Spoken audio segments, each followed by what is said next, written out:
Welcome if you're new here, and welcome back if you've stopped by before. My name is Stephanie Lynn, and I will be leaving teaching at the end of this year after 24 years of teaching middle school and high school science. These videos are my attempt to support new and experienced teachers alike, to let you know that you're not alone, and to maybe say some things that you wish you could say. Today's format is a little different. I'm going to be talking about 15 things that we teachers accept as normal, but we really shouldn't. So, if you can think of any others to add to this list once I'm done, please leave them in the comments below, and I would love to hear your thoughts. These really are in no particular order, but the first one I'm going to talk about is we don't leave work at work. Most of the time, most teachers take work home with them in the evenings and on the weekends. And many teachers go in on the weekends to do prep in their classroom or to make copies when nobody else is using the copier.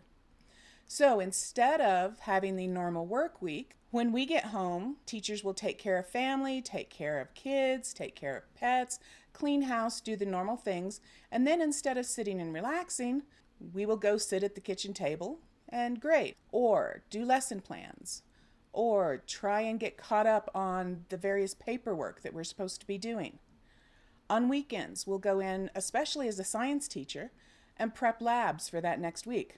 All of those things are done on our own time, and it adds up to hours and hours out of our week that is spent doing things to prep for the job of teaching.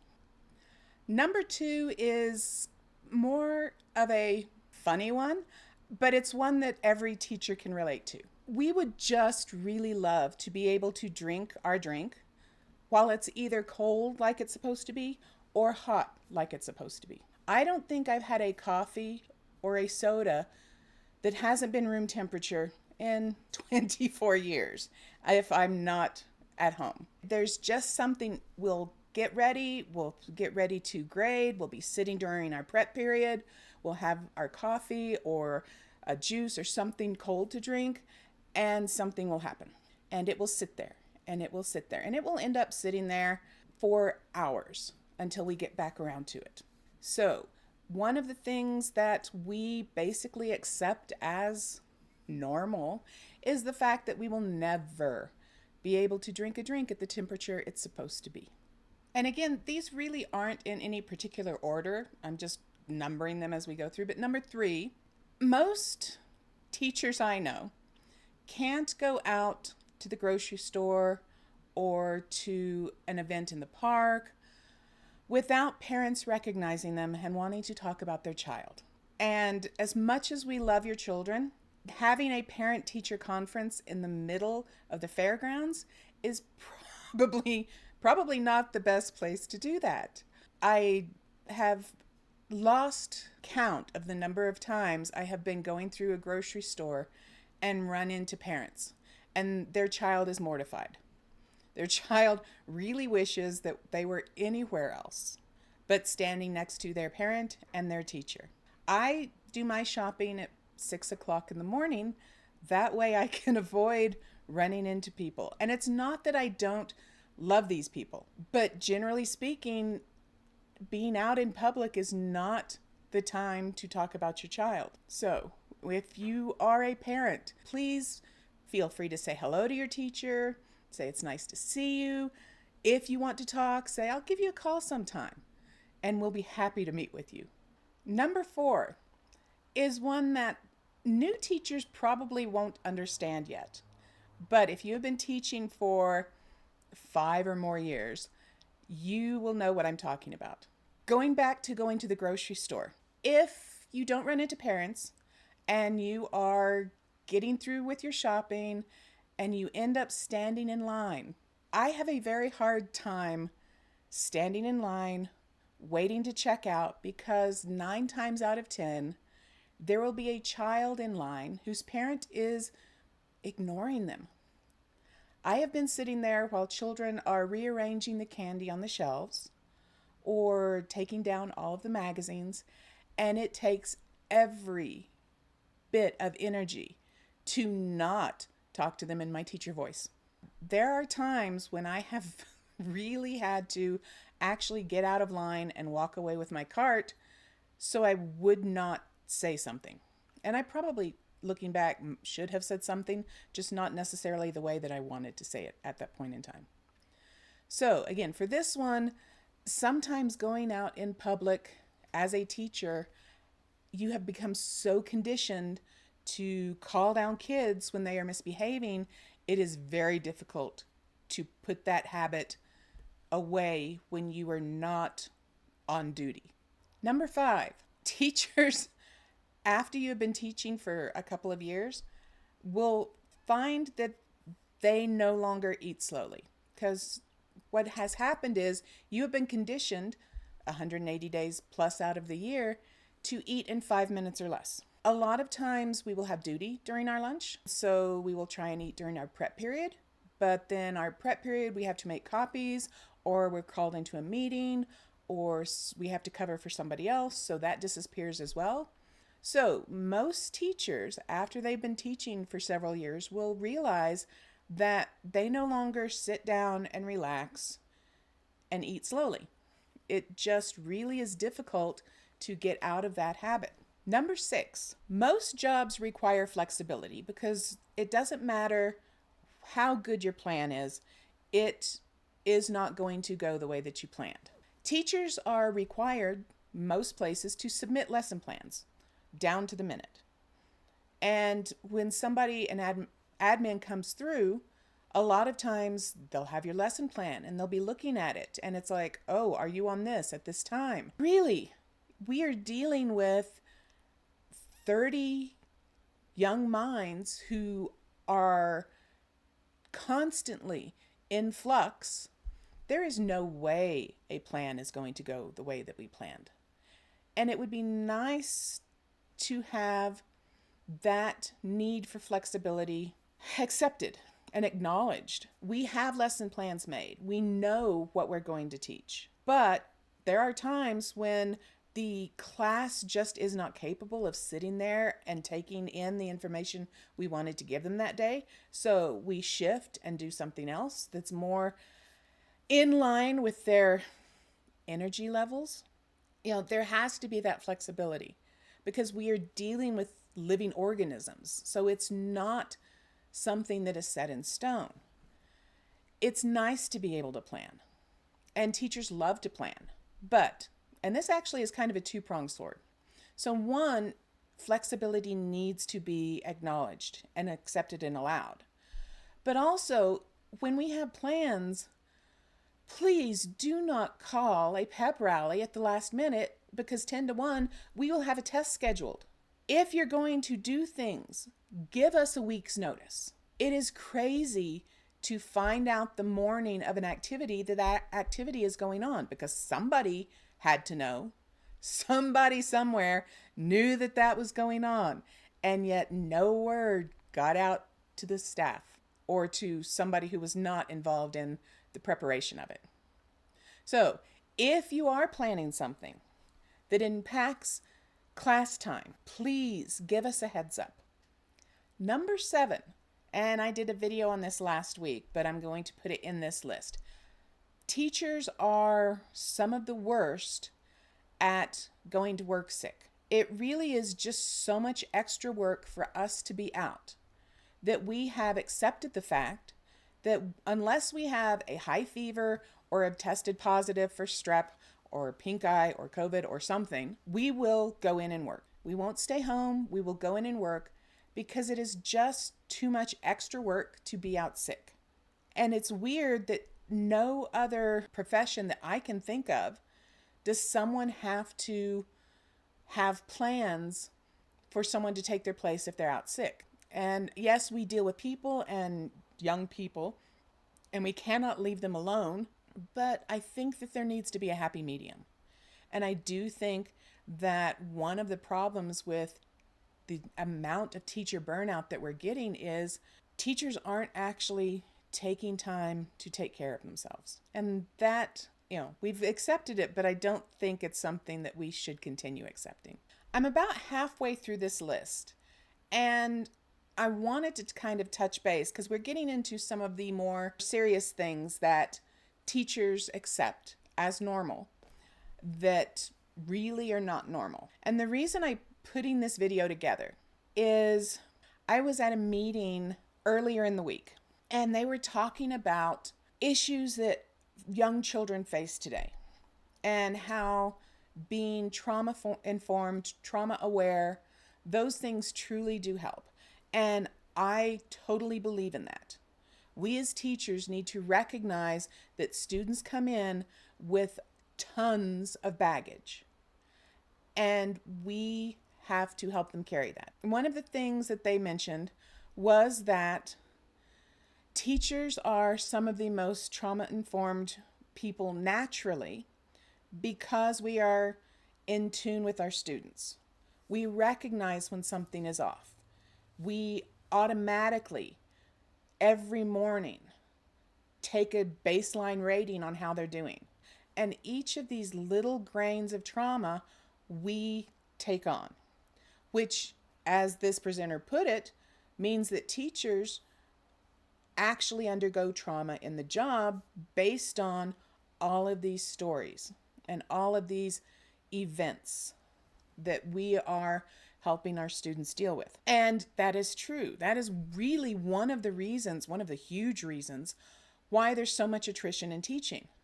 We just can't take on that much stuff anymore. There has to be some way to spread it out to other people.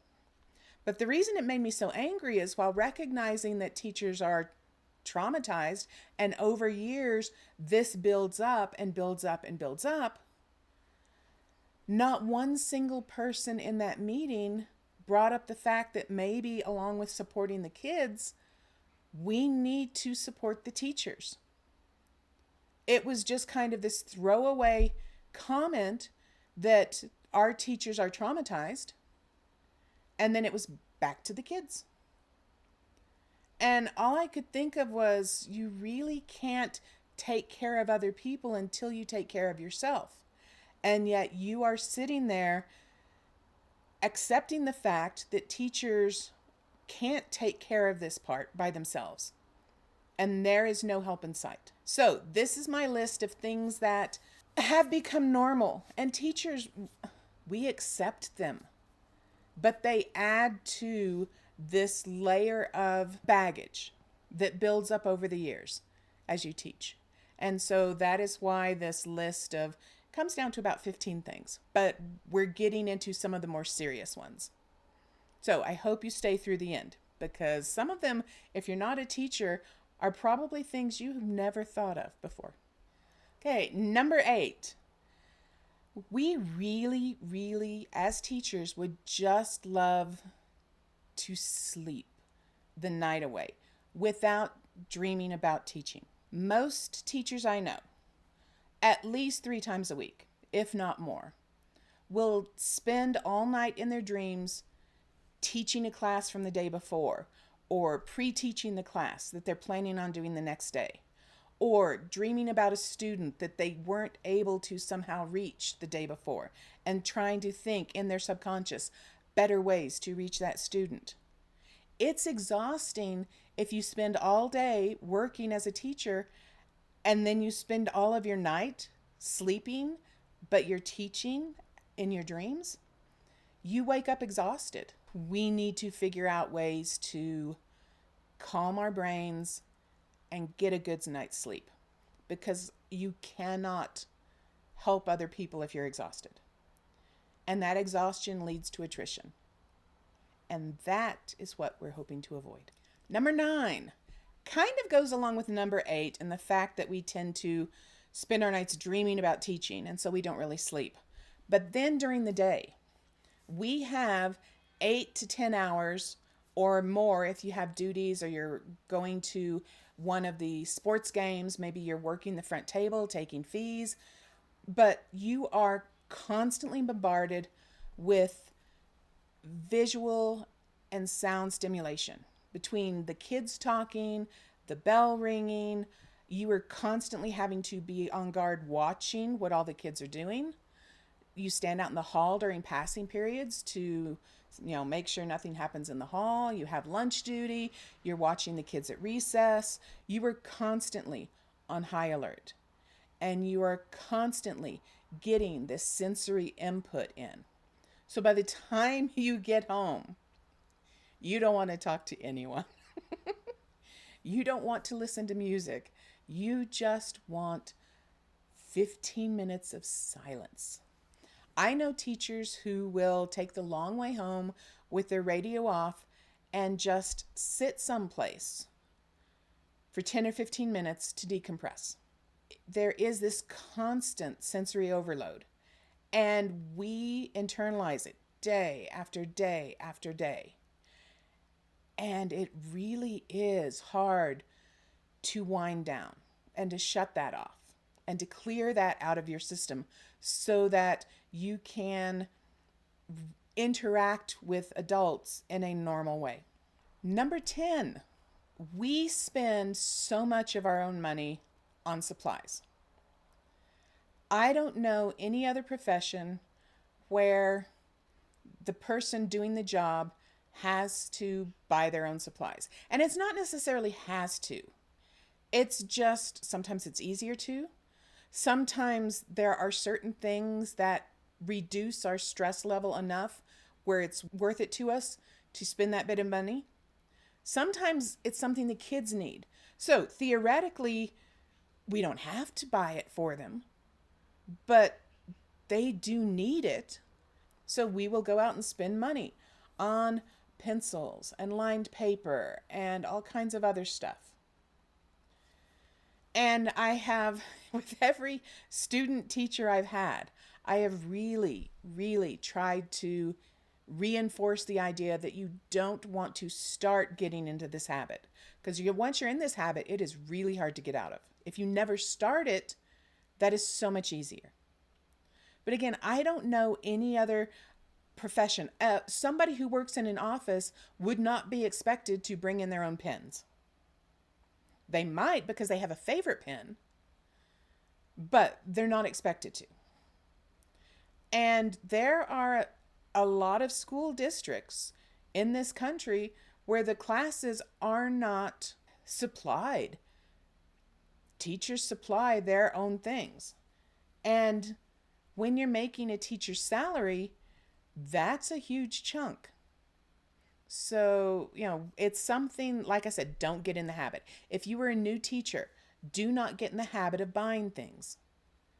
Just don't. If you're an old teacher, I know how hard it is to stop, but try and wean yourself away from it. Number 11. In my introductory video, I mentioned that considering we're surrounded by people all day long, teaching actually feels very isolating. And I don't think people outside of teaching understand why. You are the only adult in the classroom every day, all day long. You may see the teachers at meetings. You may see them while you're watching, what's going on in the hallway. You may pass them during your prep period as you're trying to make copies. But at no time during your day do you have a conversation, a normal conversation with a normal adult. There is no point in your day when you really just talk to people and form those adult connections. And so, as weird as it sounds, teaching is really very lonely, which is a strange one to say after talking about being overstimulated with all the noise and everything. But you don't have those interactions that feed your soul as much. The interactions with the kids are awesome. And they really are the reason that we teach. But we are there for them. And as much as they give us, they are in many ways little psychic vampires, sucking our energy dry. And we need adult conversation. You need to have those links with your peers or with someone to help bring you out of this loneliness that a lot of people really don't even recognize. But teaching can be, as strange as it sounds, very lonely.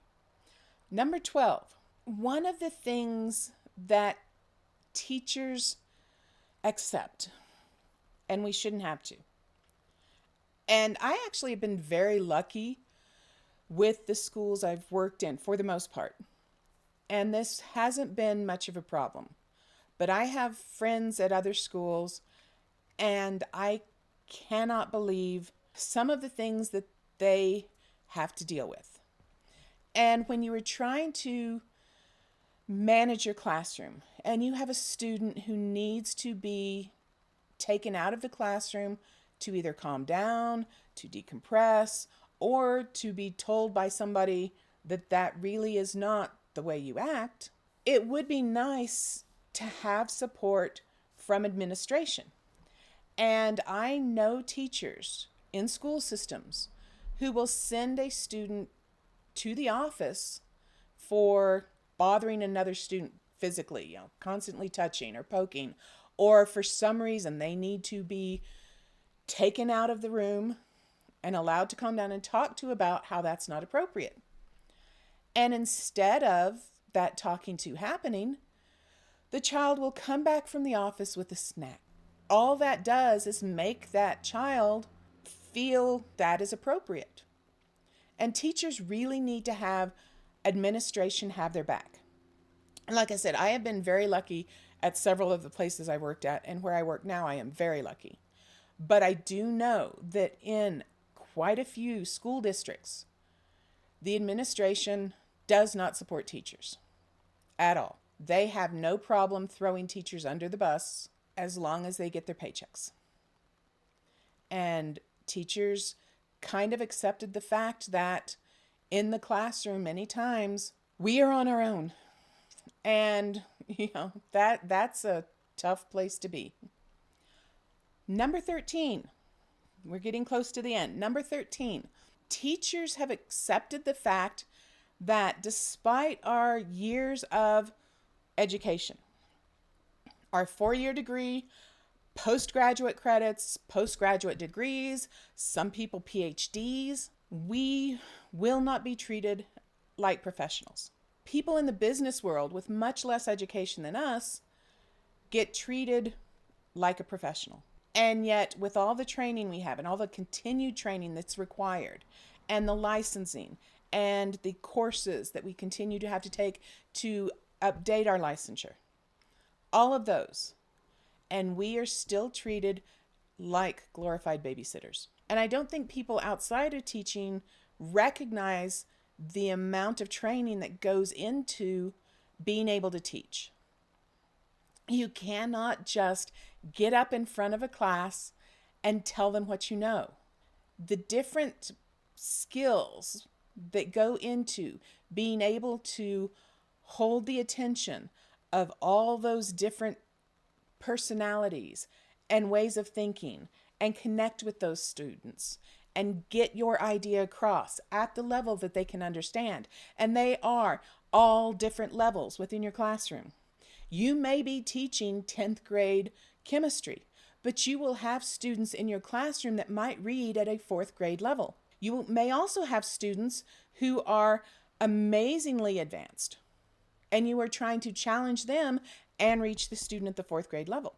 The interpersonal skills required when you teach are crazy. And it would be really nice if people outside of teaching recognized that being able to teach is a skill. It is a high-level skill. It's not just content knowledge. You have to have the content knowledge. You cannot teach if you do not know your subject. But you also can't teach if you don't know how to connect with people. And it would be nice to be treated as a highly trained professional, because that is what we are. Okay, we're down to the last two. And I have gone back and forth so many times as to which one would be the last one I talk about. One is quite serious, and the other one can be serious but is a lot more funny. So I think I'm going to talk about the one that's quite serious first, and then end with the one that's a little lighter hearted, because I didn't want to be so depressing at the end of the video. So, number 14 in the list of things that I don't think people outside of teaching understand, and unfortunately teachers accept as normal. I am not sure how many professions outside of police or firemen think of part of their job as giving up their life for somebody. But when you take on a teaching position, you take on the safety of your students. And again, I teach in Colorado. I grew up in Colorado. Columbine is something we will never forget, unfortunately. And everyone keeps thinking it's not going to happen in their school. But one of the things that we do is we have lockdown drills. We teach our students what to do in case the worst happens.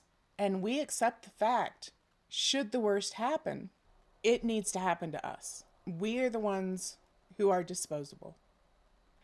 And I don't think that people outside of teaching recognize that we know that. And we accept that. The student safety is our main priority. Okay, after getting a little heavy there, as I promised, the last one is a little lighter hearted. I don't think people outside of the teaching profession realize that one of the main things teachers would love to be able to do is just pee when they need to. It is unbelievable how long teachers will go without being able to go to the bathroom. It really, really would be nice. And again, you can't leave the students alone. So I recognize that this really is one of the more difficult challenges to solve. But teachers really just want to go pee when they need to. That would be huge. And when teachers leave teaching and go to different jobs, one of the things that they always mention is they can go to the bathroom whenever they need to. As weird as it sounds, something that simple would really lower the stress level of people who are teaching. I don't know how you'd solve that, because like I said, you can't leave the kids by themselves, and you are certainly not going to drag them down the hall while you go back to the bathroom. So I don't know how you solve that. But the last one on this list that I don't think people outside of teaching understand, but that teachers have accepted as normal, you really need to have a large bladder. That should be a requirement on job descriptions for teaching. And if you are a new teacher, you're probably just figuring it out, because it's now almost through the first quarter. And hopefully you're still doing good. For the new teachers and the teachers with a lot more experience, thank you for making it through this list. Again, please leave in the comments things that I might have left off. Leave in the comments ideas for other videos. And please don't forget to subscribe, like, share. I would love to try and reach people. If you find these videos helpful, I would like to know. Have a wonderful week.